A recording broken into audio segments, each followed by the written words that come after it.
আজকে আমরা second chapter থেকে পড়ব বাক্য থেকে বচন করার নিয়ম। এটা আমাদের অনলাইন ক্লাস নম্বর 15।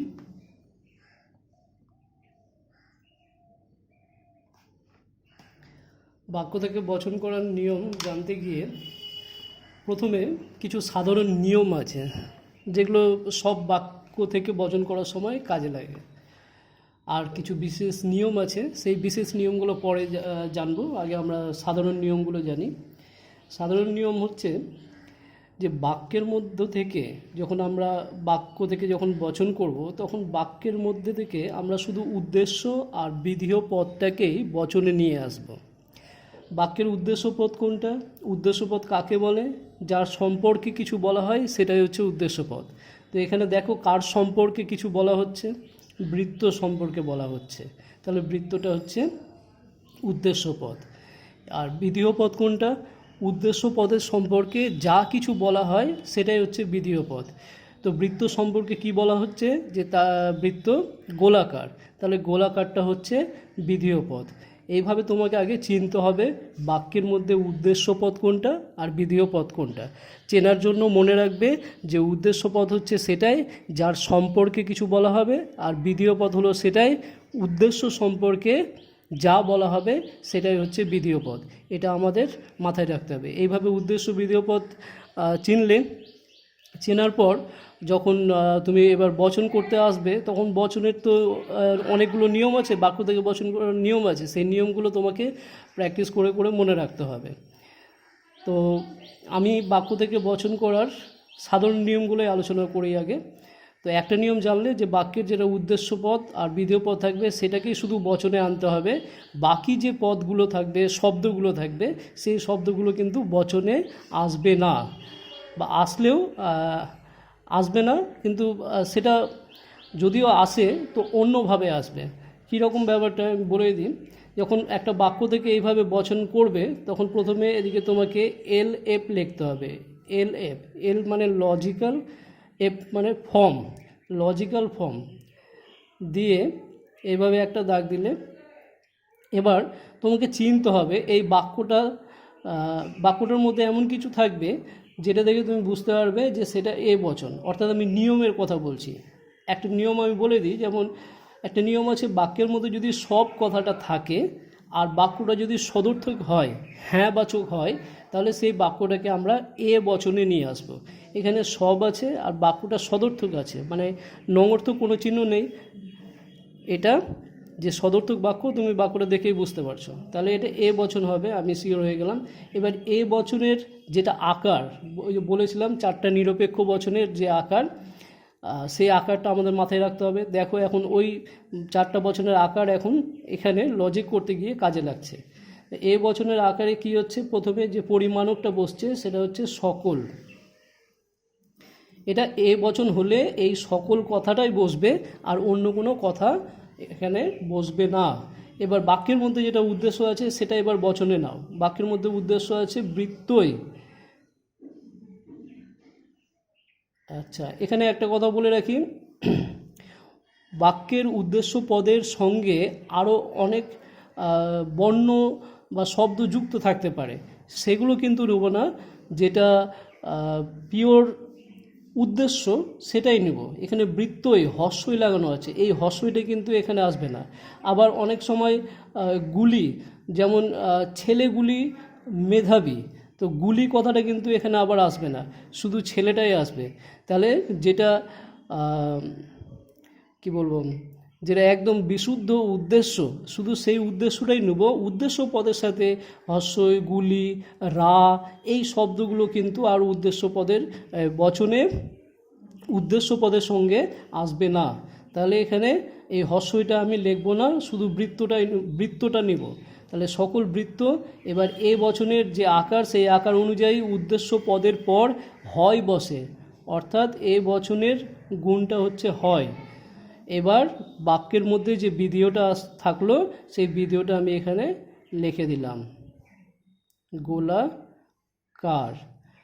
এই হয়ে গেল বচন, সকল বৃত্ত হয় গোলাকার। এবার বচনের পর এখানে আমি ব্র্যাকেটের মধ্যে এটা যে এ বচন, এইভাবে ব্র্যাকেটের মধ্যে আমি এ লিখে দেবো। এই হয়ে গেল বাক্য থেকে বচন করার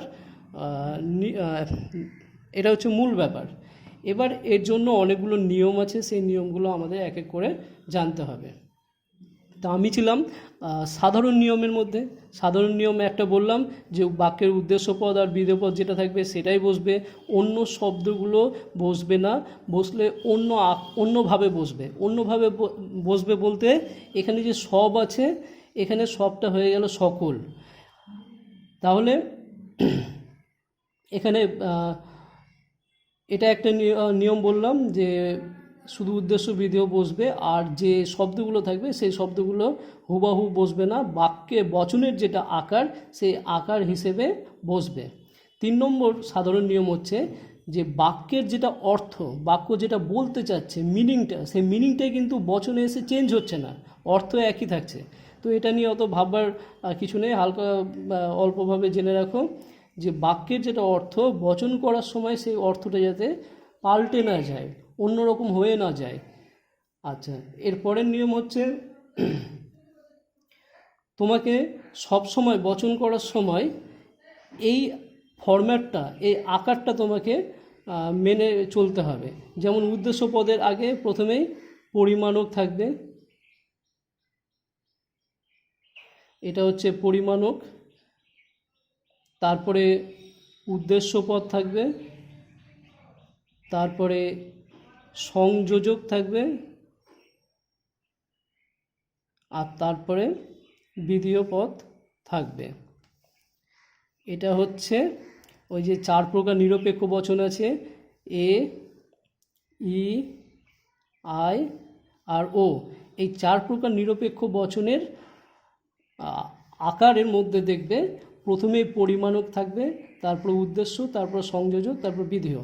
এই 4 প্রকার নিরপেক্ষ বচনে এই আকারটাই আছে। পরিমাণকটা ই বচনের ক্ষেত্রে কোনো হয়, আই বচনের ক্ষেত্রে পরিমাণকটা কোনো হয়, ও বচনের ক্ষেত্রেও পরিমাণকটা কোনো হয়। আর উদ্দেশ্য, বাক্যের যেটা উদ্দেশ্য থাকবে সেটা বসবে। ই বচনের সংযোজকটা নয় থাকবে, আই বচনের সংযোজকটা হয় থাকবে, ও বচনের সংযোজকটা নয় থাকবে। আর বিধেয় পদ, বাক্যের মধ্যে যেটা বিধেয় পদ থাকবে সেটা এখানে বসবে। তাহলে পরিমাণক, উদ্দেশ্য, সংযোজক, বিধেয় এই আকারে এই আকারটা হচ্ছে 4টা নিরপেক্ষ বচনেরই আকার। এই আকার কিন্তু কখনো পরিবর্তন হবে না। এবং 4টা বচনের পরিমাণকগুলো আলাদা। এ বচনের পরিমাণক সকল, ই বচনের পরিমাণক কোনো, আই বচনের কোনো। তো এই পরিমাণকগুলো যখন যেটা বচন হবে তখন সেই পরিমাণকটা তোমাকে বসাতে হবে। ঠিক সেইভাবে গুণটাও বা সংযোজকটাও 4টা বচনের যা যা গুণ, সেই গুণটা তোমাকে বসাতে হবে। আমি আরও 3টা বচনের উদাহরণ নিয়ে দেখাচ্ছি। যেমন একটা নিলাম, এবার একটা ই বচন নিই। প্রথমে একটা বাক্য নিলাম, কোনো পাখি পশু নয়। এটা একটা বাক্য। কি করে বুঝবো? দেখো, এই যে সংযোজকটা আছে, সংযোজকটা বাক্যের শেষে আছে। সংযোজককে সবসময় উদ্দেশ্য বিধেয় পদের মাঝখানে বসাতে হয়, মাঝখানে থাকলে গেলে সেটা বচন হয়। কিন্তু এখানে সংযোজকটা যদি আগে বা পরে চলে যায় তাহলে কিন্তু সেটা বাক্য, সেটা কিন্তু আর তখন বচন থাকে না। তো এবার এই বাক্যটাকে যখন আমি বচন করব, এদিকে লিখে দিলাম LF, তারপরে লিখলাম, তারপরে আমাকে দেখতে হবে এটা কোন বচনের মধ্যে পড়ে। তার জন্য নিয়ম কি আছে? নিয়ম বলছে যদি বাক্যের শেষে নয় থাকে তাহলে সেটা ই বচন হবে। তাহলে আমি জেনে গেলাম এটা ই বচন। এবার ই বচনের যে পরিমাণক আছে, ই বচনের পরিমাণক কি আছে? কোনো। এটা ই বচনের পরিমাণক বসিয়ে দিলাম। এবার বাক্যের মধ্যে থেকে যেটা উদ্দেশ্য আছে সেই উদ্দেশ্যটা বচনে রাখতে হয়, আগেই আমি বললাম। তাহলে উদ্দেশ্য পদটা এখানে চলে আসলো, পাখি। তারপরে ই বচনের সংযোজকটা হচ্ছে নয় বসালাম। বা এটাকে এইভাবেও দেখতে পারো যে নয়টা যদি শেষে থাকে, এই নঙর্থক শব্দটা যদি শেষে থাকে তাহলে সেটাকে উদ্দেশ্য বিধেয় পদের মাঝখানে বসাতে হয়, এই জন্য নয়টা আমি এখানে বসালাম। বা অন্যভাবে যদি বলা যায় যে ই বচনের আকারেই 9টা উদ্দেশ্য বিধেয় পদের মাঝখানে থাকে, সেই জন্য 9টা এখানে আসলো। এবার বিধেয় হচ্ছে পশু, এখানে আমি পশু কথাটা লিখে দিলাম। এবার এটা ই বচন, তাহলে এখানে ব্র্যাকেটের মধ্যে ই লিখলাম। এইভাবে তোমাকে বাক্য থেকে বচন করতে হবে। এগুলো বাক্য থেকে বচনের সাধারণ নিয়ম। এখন এই ভিডিওতে আমি সাধারণ নিয়মগুলো নিয়ে আলোচনা করছি, এরপর এক এক করে বিশেষ নিয়মে আলোচনা করব। আরও একবার রিপিট করছি, দেখো এই ছোটো ছোটো ব্যাপারগুলো মাথায় না রাখলে বাক্য থেকে বচন করতে গিয়ে অনেক ভুল হবে। তোমার বাক্যে আগে তুমি চিনবে যে তোমার এটা বাক্য আছে না বচনে আছে। চেনার উপায় কি? যদি দেখো সংযোজক নেই বা সংযোজক শেষে থাকে, যদি দেখো সংযোজক উদ্দেশ্য বিধেয় পদের মাঝখানে লেখা নেই বা সংযোজকটা বাক্যের শেষে থাকে বা উদ্দেশ্য পদের আগে কোনো সকল এই কথাগুলো ছাড়া অন্য কোনো কথা যদি থাকে উদ্দেশ্য পদের আগে, তাহলে সেটা কিন্তু বাক্যই আছে, সেটা ধরে নিতে হবে। এবার তুমি শিওর হয়ে গেলে এটা বাক্য আছে, এবার এটাকে এবার বচনে করতে হবে। তো বচনে করার জন্য এই যে সাধারণ নিয়মগুলো নিয়ে আলোচনা করছি, এগুলো কিন্তু তোমার সবসময় বচন করার সময় দেখতে হবে তা কিন্তু নয়। এগুলো জাস্ট মাথায় মনে রেখে দিলে তোমার কিন্তু বিশেষ যে নিয়মগুলো আমি পরের ভিডিওতে আলোচনা করব, সেই বিশেষ নিয়মগুলো কিন্তু তোমার বাক্য থেকে বচন করার সময় কাজে লাগবে। এই সাধারণ নিয়মগুলো কাজে লাগবে না, কারণ এই সাধারণ নিয়মগুলো তোমার আস্তে আস্তে তোমার মনের মধ্যে গেঁথে যাবে, তুমি ওইভাবেই বচন সাজাতে পারবে। তো সাধারণ নিয়মগুলো জাস্ট শুধু জানার জন্য, আর যে বিশেষ নিয়মগুলো সেগুলো কিন্তু মনে রাখতে হবে, সেগুলো প্র্যাকটিস করতে হবে। তো তুমি জানো যে এটা বাক্যে আছে, এবার তুমি এটাকে বচন করবে। নিয়মে বলা হচ্ছে যদি বাক্যের মধ্যে সব কথাটা থাকে আর বাক্য সদর্থক হয় তাহলে সেটা এ বচন। তুমি এদিকে এল এফ লিখবে, এল এফ লেখার পর একটা ড্যাশ দিলে এবার তোমার জানা হয়ে গেছে যে এটা এ বচন, সেই জন্য এ বচনের যেটা পরিমাণক সেই পরিমাণকটা লিখলে সকল, তারপরে বাক্য থেকে উদ্দেশ্যটাকে নিলে বৃত্ত, তারপর এ বচনের জন্য হয়, তো হয়টাকে পরিষ্কার করে লিখলে, তারপরে যেটা বিধেয় সেই বিধেয়টাকে তুমি শেষে লিখলে। এইভাবে তোমাকে বচন করতে হবে। আরও একটা বাক্য নিয়েছি আমি, কোনো পাখি পশু নয়। তো নয়টা শেষে আছে, তুমি বুঝে গেলে এটা বাক্য আছে। এটাকে এবার বচন করার জন্য ওইভাবে এল এফ লিখলে, ড্যাশ দিলে, ড্যাশ দিয়ে তুমি জেনে গেছো যে বাক্যের শেষে নয় থাকলে সেটা ই বচন, সেই জন্য ই বচনের যেটা পরিমাণক হয় কোনো, সেই কোনো কথাটা লিখলে, তারপর বাক্য থেকে উদ্দেশ্য নিলে, তারপর ই বচনের জন্য নয় হয়, এখানে নয় বসালে, আর বিধেয় যেটা আছে সেটা হচ্ছে পশুটাকে এখানে নিলে। কিন্তু তোমাকে এটাও সেই সঙ্গে মনে রাখতে হবে যে চিনতে হবে যে বাক্যের মধ্যে উদ্দেশ্য কোনটা বিধেয় কোনটা। এটা আগেই বলেছি, উদ্দেশ্য হচ্ছে সেই পদ যার সম্পর্কে কিছু বলা হয়, আর বিধেয় কোনটা, উদ্দেশ্য সম্পর্কে যা বলা হবে সেটা হচ্ছে বিধেয়। এখানে পাখি সম্পর্কে বলা হচ্ছে যে তারা পশু নয়, তাহলে পশুটা হচ্ছে বিধেয়। এরপরে একটা আই বচনের উদাহরণ নিই। যেমন অধিকাংশ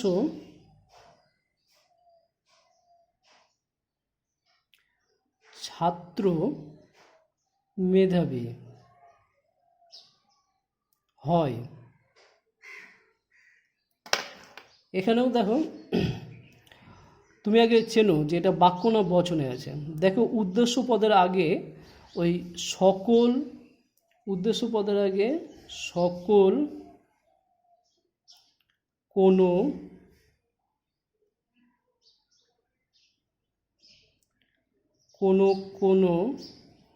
এই শব্দগুলো ছাড়া যদি অন্য কোনো শব্দ থাকে উদ্দেশ্য পদের আগে, তাহলে এটা থেকে বুঝবে যে এটা বাক্যে আছে।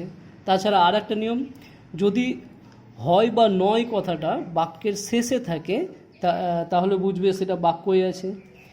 আর একটা ব্যাপার বাক্যকে চেনার, সেটা হচ্ছে উদ্দেশ্য বিধেয় পদের মাঝখানে যদি সংযোজক না থাকে তাহলেও সেটা বাক্য হতে পারে। তো আমি এই তিনটা সূত্রের দ্বারা বুঝতে পারছি যে এটা বাক্যে আছে। এবার এটাকে আমাকে বচনে করতে হবে। বচন করার জন্য আমাকে প্রথমে এল এফ লিখতে হবে। এবার যেটা নিয়ম দেখে আমি চিনতে পারবো যেটা কোন বচন, সেই নিয়মগুলো আমি পরে আলোচনা করব, এটা বারবার বলে আসছি। তো নিয়মে বলা হচ্ছে যদি বাক্যের মধ্যে অধিকাংশ কথাটা থাকে আর বাক্যটা যদি সদর্থক হয়, এখানে হয় আছে তার মানে এটা বাক্যটা হ্যাঁবাচক বা সদর্থক বা পজিটিভ বাক্য, তাহলে অধিকাংশ, আর যদি বাক্য সদর্থক হয় তাহলে সেটা আই বচন, তাহলে আমি শিওর হয়ে গেলাম এটা আই বচন হবে। এবার আই বচনের যেটা পরিমাণক সেটা হচ্ছে কোনো কোনো, তো আমি এখানে কোনো কোনো কথাটা লিখব, খুবই সহজ ব্যাপার। এবার বাক্যের মধ্যে যেটা উদ্দেশ্য আছে সেটা আমি এখানে বসাবো। তো উদ্দেশ্য কোনটা, ছাত্র না মেধাবী, কার সম্পর্কে বলা হচ্ছে, ছাত্র সম্পর্কে বলা হচ্ছে, তাহলে ছাত্রটা হলো উদ্দেশ্য, তাহলে এখানে উদ্দেশ্য বসালাম। এবার আই বচনের জন্য গুণটা কি থাকে, গুণটা থাকে হয়, তাহলে এখানে হয় বসালাম। আর এবার বিধেয় কোনটা, উদ্দেশ্য সম্পর্কে যা বলা হচ্ছে সেটা হচ্ছে বিধেয়। উদ্দেশ্য সম্পর্কে কি বলা হচ্ছে, যে তারা মেধাবী, তাহলে মেধাবীটা হয়ে গেল বিধেয়। এইভাবে বসালাম, এখানে ব্র্যাকেটে আই আই লিখে দিলাম, এই হয়ে গেল বচন। এইভাবে তোমাদেরকে বচন করতে হবে। আরও একটা বচন আছে নিরপেক্ষ বচন, এই ও বচন, সেই ও বচনটা নিয়ে নিচ্ছি। যেমন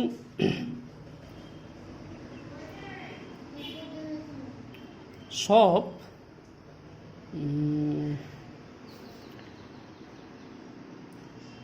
গায়ক ধনী নয়।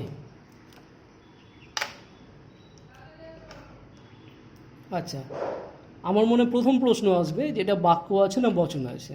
দেখব এখানে গায়ক, আগে আমি উদ্দেশ্য ভিডিওটা দেখে নিই। কার সম্পর্কে বলা হচ্ছে, গায়ক সম্পর্কে বলা হচ্ছে, তাহলে গায়কটা হচ্ছে উদ্দেশ্য। কি বলা হচ্ছে, যে তারা ধনী নয়, তাহলে ধনীটা হচ্ছে বিধেয়। উদ্দেশ্য বিধেয় চিনে গেলাম। এবার এটা বাক্য না বচন, দেখি উদ্দেশ্য পদের আগে সব কথাটা আছে, কিন্তু আমাকে বলা হয়েছে যদি উদ্দেশ্য পদের আগে সকল, কোনো বা কোনো কোনো থাকে তাহলে সেটা বচন হতে পারে, কিন্তু এখানে এই কথাগুলো নেই, তাহলে এটা বাক্য। আচ্ছা, আর একটা আমাকে ক্লু দেওয়া হয়েছে যে যদি গুণটা বা সংযোজকটা বাক্যের শেষে থাকে সেটা হয়ও হতে পারে নয়ও হতে পারে। এখানে যেমন হয়টা বাক্যের শেষে আছে, এটাও সংযোজক, এটাও সংযোজক। এখানে নয় সংযোজকটা বাক্যের শেষে আছে, তার মানে এটা বাক্যতেই আছে। এবার আমি এটাকে বচনে আসব, আমি এখানে লিখব এল এফ। এবার আমাকে নিয়ম এর উপরে অ্যাপ্লাই করতে হবে। এটা কোন বচন হবে, নিয়ম বলা হচ্ছে যদি সব আর নয় থাকে, সব আর বাক্যটা নঙর্থক হয় বা নয় থাকে তাহলে সেটা ও বচন হয়, তাহলে আমি শিওর হয়ে গেলাম এটা ও বচন। এবার আমাকে কী করতে হবে, ও বচনের যেটা পরিমাণক সেটা হচ্ছে কোনো কোনো, তাহলে এখানে আমি কোনো কোনো লিখলাম। এবার বাক্যের মধ্যে থেকে উদ্দেশ্য পদ নিতে হবে। আমি জেনে গেছি গায়কটা হচ্ছে উদ্দেশ্য, তাহলে গায়কটা লিখলাম। এবার ও বচনের যেটা গুণ সেটা কিন্তু নয় হয়, তাহলে উদ্দেশ্য পদের পর গুণ বা সংযোজকটা নয় লিখলাম। এবার বিধেয় কোনটা, ধ্বনি, তাহলে এখানে লিখলাম ধ্বনি। এবার এটা ও বচন, এখানে ব্র্যাকেটের মধ্যে ও দিয়ে দিলাম। এইভাবে তোমাকে বাক্য থেকে বচন করতে হবে। তো আমি যে এখানে চারটা বাক্য থেকে যে বচন করলাম, যে নিয়মগুলোকে কাজে লাগিয়ে, সেই নিয়মগুলো হচ্ছে বিশেষ নিয়ম। ওই বিশেষ নিয়মগুলো আমি পরে আলোচনা করছি। সাধারণ যে কথাগুলো বললাম ওগুলো মাথায় রাখতে হবে, যে বাক্যের মধ্যে থেকে আমরা শুধু উদ্দেশ্য আর বিধেয়কেই বচনে নিয়ে আসব। অন্য শব্দগুলো আসবে বচনের ক্ষেত্রে, কিন্তু ওইভাবে নয়, ওরা যেভাবে ওখানে বসে আছে সেভাবে নয়, অন্যভাবে আসবে। যেমন সব গায়ক ধনী নয়, এই কথাটার যে অর্থ, এই অর্থটাকে বোঝানোর জন্য আমরা বচনে এই যে কোনো কোনো আর নয় কথাটা বুঝিয়েছি। এই বচন আর এই বাক্যের মানে কিন্তু একই, কিন্তু এই কথাগুলো হুবহুব এখানে আসলো না, অন্যভাবে আসলো। এই অন্যভাবের আসাটাই হচ্ছে বচনের নিয়ম। চারটা নিরপেক্ষ বচনের আকার আছে, নির্দিষ্ট আকার আছে, সেই আকারগুলো আমি আগের ভিডিওতে আলোচনা করেছি, ওগুলো ভালো করে অবশ্যই দেখবে। তারপর ওই বচনে কোন বচন হয় সেটা তো তোমার নিয়ম বলবে, ওই নিয়ম দেখে তোমাকে বচনে ফেলতে হবে। যে বচনে ফেলবে সেই বচনের পরিমাণকটা আগে বসাতে হবে, তারপর উদ্দেশ্য বসবে, তারপরে সংযোজক, তারপরে বিধেয়। আমি প্রথমেই বলেছি যে যে বচনেই বসাও না কেন, যে বচনেই একটা বাক্যকে নিয়ে আসো না কেন, তোমার এই আকারেই কিন্তু তোমাকে রাখতে হবে। প্রথমেই থাকবে পরিমাণক, তারপরে উদ্দেশ্য, তারপরে সংযোজক, তারপরে বিধেয়। এটা হচ্ছে 4 প্রকার নিরপেক্ষ বচনের আকার। আমরা লজিকে যত রকম বাক্য থেকে বচন করব, সব বচনগুলো এই 4 প্রকার বচনের মধ্যেই হবে, অন্য কোনো বচনের মধ্যে হবে না। এ, ই, আই, ও, এই 4 প্রকার নিরপেক্ষ বচনের মধ্যেই আমরা সমস্ত বাক্যকে নিয়ে আনবো, নিয়ে এনে আমরা লজিকগুলো করব। আজকের ভিডিও এখানেই শেষ করলাম।